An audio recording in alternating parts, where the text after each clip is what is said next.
अब वो परमात्मा का जो शिष्य था वो कहने लगा, शारदा एक बात बता भगतनी, मैं कितना दुखी था, मेरे जितना दुखी संसार में कोई नहीं था, और मैंने आत्महत्या करने की सोच ली थी सपरिवार।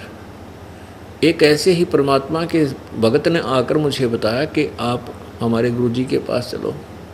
मुझे भी ऐसे धक्का सा लगा था कि मैं ब्राह्मण नकली और एक दानक के पैर पकड़ूंगा।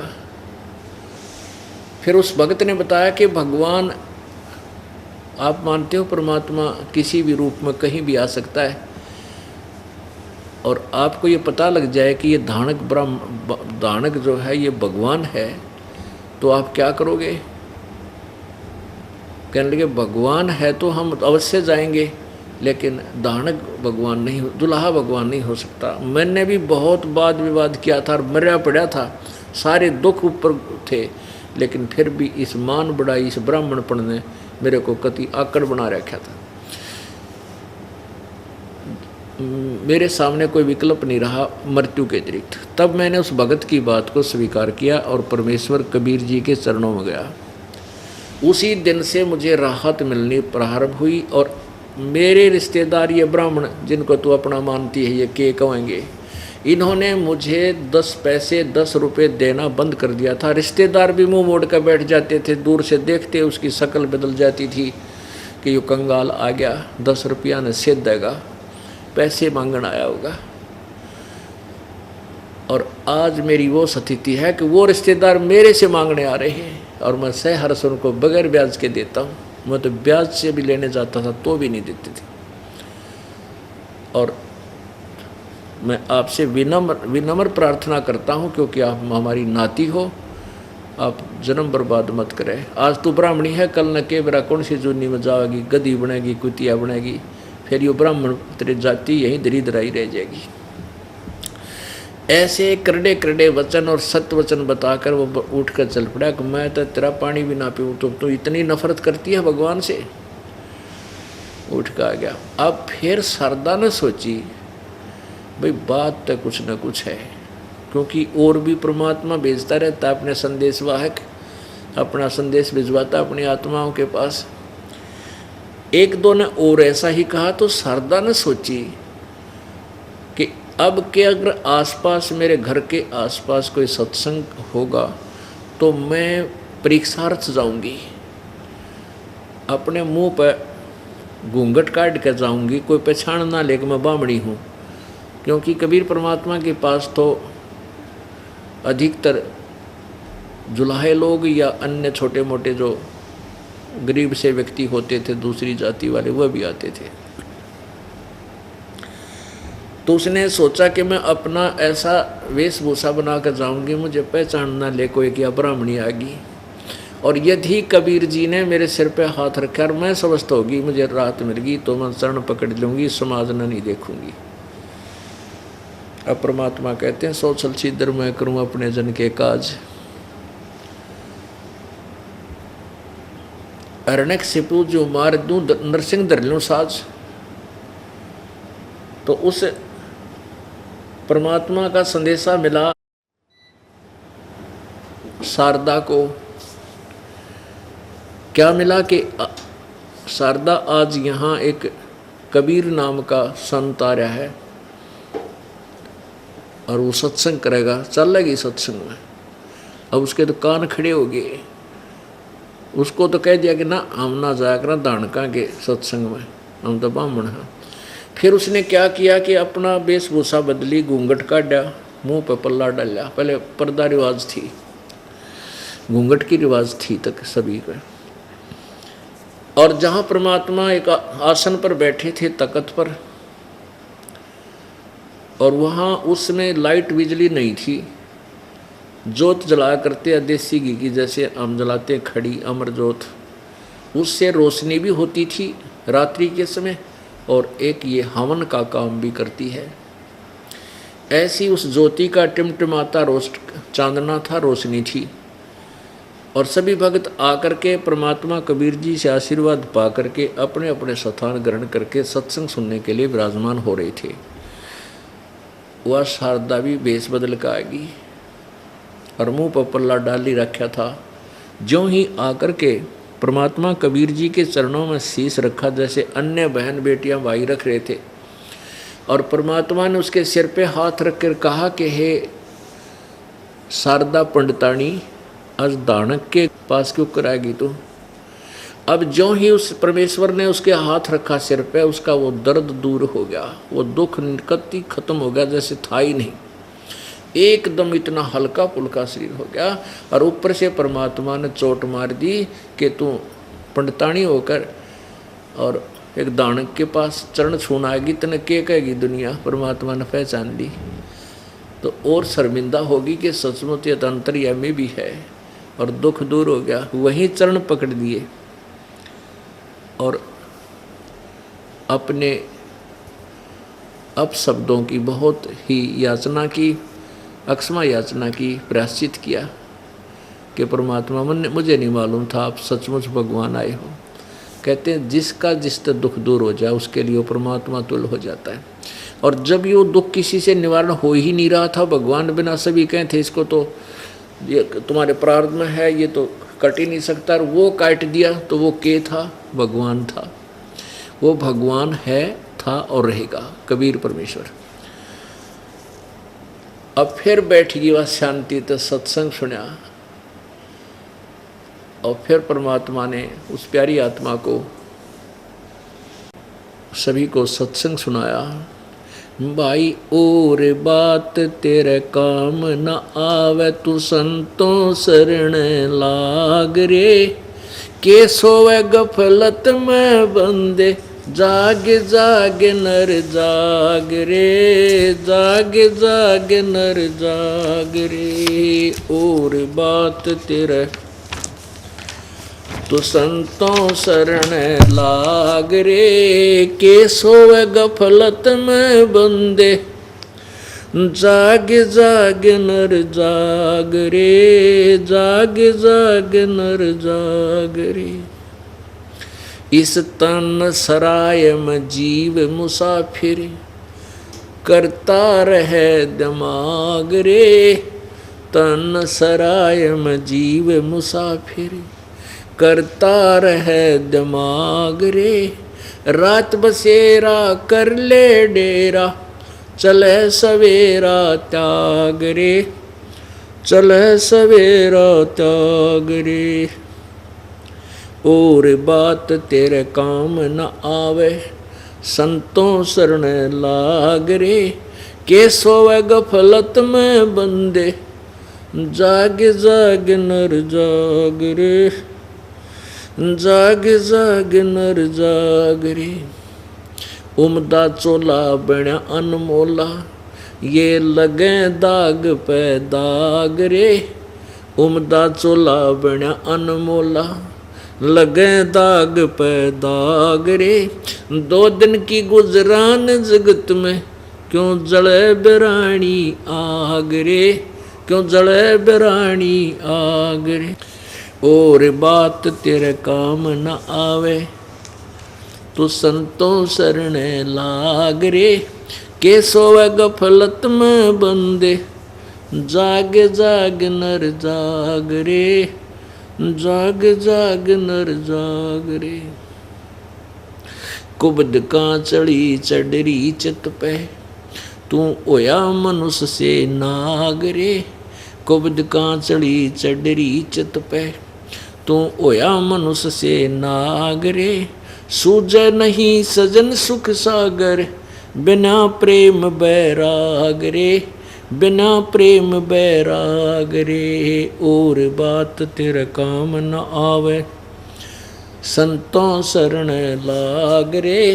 के सोवे गफलत में बंदे, जाग जाग नर जाग रे, जाग जाग नर जाग रे।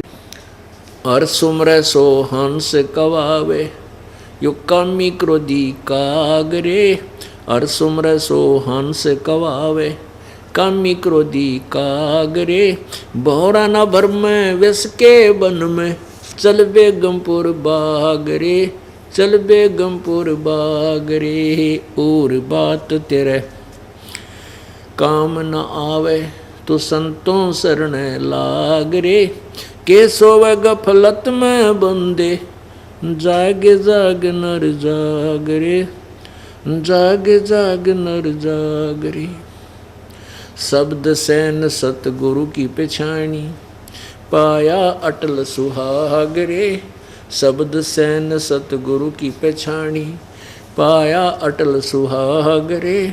नितानंद महबूब गुमानी, परगटे पूर्ण बाग रे, परगटे पूर्ण बाग रे। और बात तेरे काम न आवे तू संतों शरण लाग रे, के सोवे गफलत में बंदे, जाग जाग नर जाग रे, जाग जाग नर जाग रे। परमेश्वर कबीर जी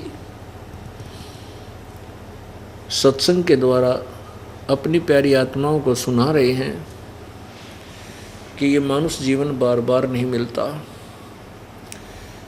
ये एक आपने जो शरीर मिला है आपको, ये कुछ समय के लिए आपने किराए पर प्राप्त किया है। परमात्मा ने ही आपका ये 5 तत्वों का महल बनाकर, ये सरा बनाकर आपको दे रखी है, धर्मशाला चलती फिरती।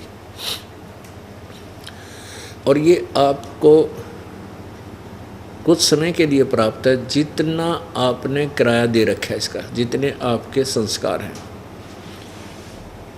और इस तन सराय में जीव मुसाफिर, ये जीव एक यात्री है और एक रात्रि के लिए इस धर्मशाला में रुका है।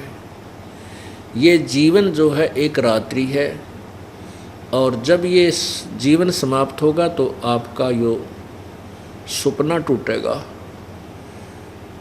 और ये आपका शरीर यहाँ से ख़त्म हो जाएगा। इसको छोड़ के आप चले जाओगे, आपका किराया पूरा हो जाएगा। तो क्या बताते हैं, रात बसेरा कर ले डेरा, तू चले सवेरा त्याग रे।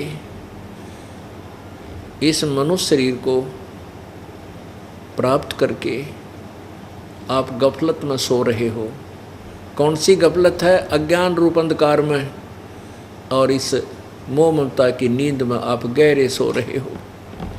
आपको जगाने के लिए परमात्मा स्वयं भी आते हैं और हमारे जैसे दास की भी ड्यूटी लगाते हैं आपको जगाने के लिए। और जो पुण्यात्मा होते हैं वो जाग जाते हैं और अपने मूल काम को प्रारंभ कर देते हैं, जो मनुष्य जीवन का होता है, आत्म कल्याण का, सत्य भक्ति करने वाला जो काम है, उस कार्य को भी वो तुरंत शुरू कर देता है। तो क्या बताते हैं कि रात बसेरा कर ले, इस तन सरा में जीव मुसाफिर, करता रहे दिमाग रे। आप अपने विचारों से सब सेट होए बैठे हैं, मैं न्यू कर दूंगा, मैं न्यू कर दूंगा, ऐसे कर दूंगा, एक कोठी बनाऊंगा, एक कार ले लूँगा, और वो तो चल ले ले जो तेरे भाग में मिल जाएगा। लेकिन परमात्मा की भक्ति में भी थोड़ी रुचि बना। अब जैसे हमने कितने दिमाग में, अपने दिमाग में के सोच रखा है। एक व्यक्ति जा रहा गया किसी कामवश और वापस नाइट सर्विस से आ रहा रात के 1 बजे कि जल्दी जा कर के ऐसा करूँगा, घर पहुँचूँगा, वहाँ ऐसा करूँगा, वो लाऊँगा, फलाना दे के आना, उसको ले के आना। रास्ते में एक्सीडेंट हो गया, वहीं मर गया। अब वो सारे आगे के पुल बांध रहा था, वह सारे दरे दराए रह गए। तो परमात्मा कहते हैं, यदि तू मेरी शरण में होता, और चलो यात्रा तक करनी है थी, काम भी करने ही हैं, एक तो वो आने जाने का जो समय तुझे लगा, भगवान की भक्ति करता जाता, भक्ति करता आता, जिस कामवश आप गए हो वो काम तो वहाँ जाने पर ही होना था। बीच में जो 2 घंटे 3 घंटे सफ़र, 4 घंटे का था, 3-4 का आने का था, वो परमात्मा की भक्ति में लगा सकते थे यदि आपके पास ये मंत्र होता तो, ये नाम होता। और फिर आपके ऊपर ऐसी आपत्ति जो बीच में मृत्यु होती, ये टल जाती, आपके वह काम भी ठीक होते। अब उस पूर्ण परमात्मा की भक्ति ना करके आप मन में जो और 36 प्रकार के विचारों को लिए घूम रहे हो, उसके विषय में कहा है कि इस तन सराय में, इस धर्मशाला में, ये जीव मुसाफिर यात्री है। ये जीव कुछ समय का मेहमान है। और करता रहे दिमाग रे, रात बसेरा कर ले डेरा, तू चले सवेरा त्याग रे। उमदा चोला बना अनमोला, लगे दाग पे दाग रे, 2 दिन की गुजरान जगत में क्यों जड़े बिरानी आग रे। हम अपने बच्चों को सुखी बनाने के लिए, धनी बनाने के लिए बड़े बड़ी कोठी इनको बनवा के दे दूं, उसके लिए हम क्या करते हैं कि तो 2 नंबर का धंधा करें, 100 जगह झूठ बोला, सारा दिन ले ले आजा, ले ले आजा, नो कर ले। परमात्मा कहते हैं जो तेरे प्रारब्ध में लिखा हुआ ही मिलेगा। कब तक? जब तक तू मेरी शरण में नहीं आओगा। कबीर जी कहते, कबीर परमेश्वर के पास वो वीटो पावर है, वो सुप्रीम पावर है, वो आपकी किस्मत में ना हो वो भी दे देगा, यदि आपको देखेगा कि ये मेरी भक्ति में पूरी रुचि रखता है, आपका दिल ना टूट जाए, भक्ति भगवान से आस्था ना हट जाए, इसलिए वो अपने कोटे तभी आपको एक आधा सुखी सा दे देता है। तो जब तक हम कबीर परमात्मा की शरण में नहीं आते, तब तक हमें केवल वर्क डन मिलेगा। ब्रह्मा विष्णु महेश वर्क डन देंगे, ब्रह्म भी किए कर्म का फल ही देगा, कोई परिवर्तन नहीं कर सकता, पर ब्रह्म भी नहीं कर सकता, केवल पूर्ण ब्रह्म परम अक्षर ब्रह्म कर सकता, वो कबीर देव है। और वो तभी करेगा जब आप पूर्ण परमात्मा उसकी शरण में, उसी के नुमाइंदे परम संत तत्वदर्शी संत के माध्यम से उसकी शरण ग्रहण करोगे, तब वो कबीर परमेश्वर आपको लाभ देगा, विशेष लाभ देगा, जो आपके भाग्य में ना होगा तो भी देगा, लेकिन वो वही देगा जो आपके हित में होगा। तो कहने का भाव ये है कि आप इधर उधर के हम सारा दिन जुगाड़ जोड़े रहते हैं, बच्चों को धनी बनाने के लिए हम ना जाने क्या क्या इधर उधर के 100 झूठ कपट करते हैं, नरे पाप इकट्ठे करते हैं, और वो धन नहीं रह सकता, वो धन नहीं रहेगा आपके, क्योंकि आपके भाग में कोई नहीं। मान लीजिए आपने 1,00,000 2 लाख रुपये दो इधर उधर तक करके को झूठ बोल के 2 के 20 बना के इकट्ठे कर भी लिए, तो कि तो और बीमारी में लग जाएंगे। वैसे तो बहुत से ऐसे उदाहरण हैं, लेकिन एक आधा विशेष उदाहरण होता है जो हृदय में जाकर लगता है। एक भक्त ने बताया कि जी आपने जो कथा सुनाई है सच्ची मेरे पर लागू होगी। मैंने ऐसे तरीके से धन इकट्ठा किया, मेरा इकलौता पुत्र था, न सोचूं था इस बच्चे के लिए बढ़िया कोठी बना दूं, गणा इसके लिए धन बैंक में जमा करा दूंगा, हैं ये सुखी रहेगा। उसके लिए मैंने बहुत जुल्म किए, बस पूछो मत। 2 रुपये की चीज़ को मैं 10 रुपये में 20 रुपये में उसको नकली को असली वो ला कर लेवल बेचा करता था। अब बहुत बताई उसने बाद में, तो उसने क्या बताया कि मेरा इकलौता पुत्र था, उसको रोग हो गया। पहले तो आसपास के जैसे हॉस्पिटलों में प्राइवेटों में दिखाया, फिर कोई कहने लगा इसका ऊपरे का है, कोई कहे इसका माता का है, कोई कहे इसका फलाने का, वहाँ भी धक्के खाए। फिर पता चला जांच कराई तो उसके दोनों किडनी फेल हो गए, दोनों गुर्दे खराब हो गए। ऑल इंडिया इंस्टीट्यूट दिल्ली में उसका ऑपरेशन करा। कहने का भाव उसका ये था कि उस समय मेरे लगभग 3.5 लाख रुपए उसके पूरे ट्रीटमेंट पर, पहले भी जो धक्के खाता इंडिया प्राइवेटों पर भी, तो सारे लगा गए। इतने में वो कुर्दा किसी का लिया रिश्तेदार से ले दे के, और वो ठीक कराया। लड़का स्वस्थ हो गया। लेकिन मैंने जो 2 लाख रुपए 2.5 लाख कमाए होंगे, 3-3.5 लाख रुपए लग गए, कर्जा हो गया। फिर ने सोची कोई बात ना, बेटे की जान बच गई, फिर कर दूंगा हेरा फेरी तय। 6 लड़के की गुर्दा तो ठीक हो गए, स्वस्थ हो गया। 6 महीने के बाद वो लड़का बस एक्सीडेंट में, दुर्घटना में मृत्यु को प्राप्त, टक्कर मार कर रोया। अब चाट ले उस धन ने और सिर पर धर ले वो कोठी ने जो बनाना चाहा था, जिसके लिए वो ना रहा। तो वो पाप न्यों के न्यों रह गए तेरे ऊपर। इस दास ने बताया कि वो पाप तेरे ऊपर ज्यों के त्यों रह गए, जो जिस कारण से तेने धन कमाना चाहा था और कमाया था, वो धन रहा को नहीं, पाप न्यों के न्यों रह गए, वो तना भोगने पड़ेंगे। और कबीर परमेश्वर की चरणों में आकर के सतभक्ति करने से वो पाप नष्ट हो जाते हैं। केवल यही एक प्रभु है जो हमारे पाप अक्षमा कर सकता है। अब कबीर परमात्मा अपनी डबल रोल करते थे कि मैं उस समर्थ का दास हूँ, उस समर्थ का दास हूँ जिसकी शरण में आने से कभी ना हो अकाज। अपने महिमा आप ही बताते थे। तो इस प्रकार 5-4 सत्संग लगातार अटेंड किए। उस शारदा ने वो परिपक्व होगी, पूरी सृष्टि रचना सुनी और ब्रह्मा विष्णु महेश की सतीथि से परिचित होगी। तो एक बार उस सर्वानंद जी ने क्या किया, सर्वानंद जी ने सोचा कि मैंने सभी ब्राह्मणों को पराजित कर दिया है, ऋषि महर्षियों को, क्यों ना मैं अपना नाम सर्वाजीत रख लूँ कि सभी मुझे एक ही बार देख लें, मेरे नाम से ही परिचित हो जाएं कि ये है वो सर्वाजीत जिसने सबको जीत लिया। ये विचार करके उसने अपनी माता शारदा जी से कहा कि माता जी आप मेरा नाम सर्वाजीत रख दो। माता ने कहा बेटा सर्वानंद कौन सा बुरा नाम है, ये भी तो बहुत अच्छा नाम है। कि माता जी ऐसे है ना, मैंने सभी विद्वानों को, महर्षियों को, गुरुओं को, ब्राह्मणों को, सबको पराजित कर दिया और मैं सबसे विजयी हो चुका हूँ, इसलिए मैं सर्वजीत नाम रखवाना चाहता हूँ ताकि मेरे नाम के सुनते ही सब ने पता लग जाए कि आ गया सर्वजीत जिसने सब विद्वानों को पराजित कर दिया। तो माई ने बोली बेटा एक विद्वान को और पराजित कर दे, फिर मैं अपने बेटे का नाम सर्वजीत रख दूंगी। तो सर्वानंद ने पूछा कौन है माता, बता मुझे जल्दी। कि मेरे गुरुजी है ना कबीर जी। अब परमात्मा का जब नाम लिया शारदा ने तो उसको पता चला था कि सर्वानंद को, और वो कहा करता माँ तने तो जो है ना हमारी इज्जत माटी में मिला दी, कहाँ फंस गई, के चलेगी तो क्या के कहेगी दुनिया। तो वो तो कह दिया करती बेटा जिसका लगा वो जाने, मन मुझे मालूम है मेरे साथ जो बीत रही थी और मैं सुखी हुई।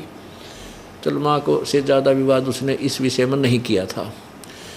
फिर जब उसने कहा कि तू उस मेरे गुरुदेव को पराजित कर दे कबीर जी को, तब मैं मान जाऊंगी तुझे और फिर मैं तेरा नाम सर्वजीत रख दूंगी, ना तो तेरी माँ तेरा सर्वजीत नाम कभी नहीं रखे। तो कहने लगा माँ आप भी अच्छी बात करती हो, किसका नाम लिया, अनपढ़ है शिक्षित, उसको तो 1 मिनट में अभी पराजित करके अभी गया अभी आया। माता ने कहा बेटा ऐसे नहीं मानूंगी, कुछ प्रमाण जाइए लिखवा के कि वो हार गए पक्का। अब पूरे एक बैल के ऊपर वो रखा करता, पूरा थैला डाल के गधे की तरह, और सारे शास्त्र रख कर चल पड़ा। कहाँ, जहाँ कबीर परमेश्वर जुलाहों की कॉलोनी में रहते थे, दानकों की कॉलोनी में। अब परमात्मा कबीर जी ने एक शेख तकी नाम का धार्मिक पीर था, सिकंदर लोधी राजा दिल्ली के बादशाह का, उसकी एक फड़क निकालने के लिए उस शेख तकी की लड़की मर चुकी थी, कब्र में दबा रखी थी उस शरीर, उस लड़की को जीवित किया था और वो उस लड़की को अपनी बेटी के रूप में रखा था। वो उसका नाम कमाली रखा। तो वो कमाली 16-17 साल की, 18 वर्ष की लड़की हो रही थी, 15-16 वर्ष की, और वो पानी जल लेने के लिए, जल भरने के लिए कुएं पर गई हुई थी। दोपहर का समय, 12 बजे, जून का महीना, वो जल लेने गई हुई थी कुएं से। उधर से सर्वानंद जी वहाँ पहुँच गए, उस रास्ते आ रहे थे और रास्ते में वो कुआं था। अब ब्राह्मण जुलाहों की कॉलोनी में और सुप्रसिद्ध ब्राह्मण आ जावे तो सभी नो देखा करते हैं कि यो ब्राह्मण इतना प्रसिद्ध ब्राह्मण और जुलाहों के दानका की कॉलोनी में कैसे आ गया। जैसे गांव में हथिया जाया करता ना, बालक देखा करते उठना बचड़ कर द्वारों पर, तो ऐसे देख रहे थे सब, निकले अपने घरों में। तो ये ब्राह्मण कैसे आ गया दानकों की कॉलोनी में। अब उसने देखा प्यास इतनी ज़बरदस्त लगाई उस सर्वानंद को, अगर 10 मिनट पानी ना जल ना मिला तो उसकी मृत्यु हो जाए, प्राण निकल जाए। और सामने वाली लड़की पानी निकाल रही थी बाल्टी से, अपने मटके में डाल थी गड्ढे में। अब सर्वानंद ने कहा, बेटी जल्दी जल पिला, प्राण निकलने को हो रहे। तो लड़की ने वह बाल्टी यूँ की यूँ डाल दी, सर्वानंद ने जल पीना प्रारंभ कर दिया, पी लिया। जब उसका पेट भर गया ना, जब उसने देखा ये तो दानका का कुआं है, जुलाहों का, कोई देख तो नहीं रहा तुझे। वो देखा चारों तरफ जुलाहे खड़े देखे। अपनी इज्जत को सुरक्षित रखने के लिए लड़की पर डांट लगाता है, ये लड़की ये किसका, कौन सी जाति का कुआं है। लड़की बोली, जी जुलाहों की कॉलोनी में कौन सी जाति का कुआं हो सकता है, जुलाहों का ही है। तो कहने लगा, तने पहले क्यों नहीं बताया जुलाहों का कुआं है। लड़की बोली, तेरा पेट भर गया जहाँ, तो इसलिए बात आ गई। तेना ब्राह्मण, जब तक तेरी आँख निकलने वाली थी, मृत्यु को प्राप्त होने वाला था, तूने पहले क्यों ना पूछा कि इसका कुआं है। पानी पीने से पहले पूछना चाहिए था। अब तेरा पेट भर गया, बकवाद भागी तने।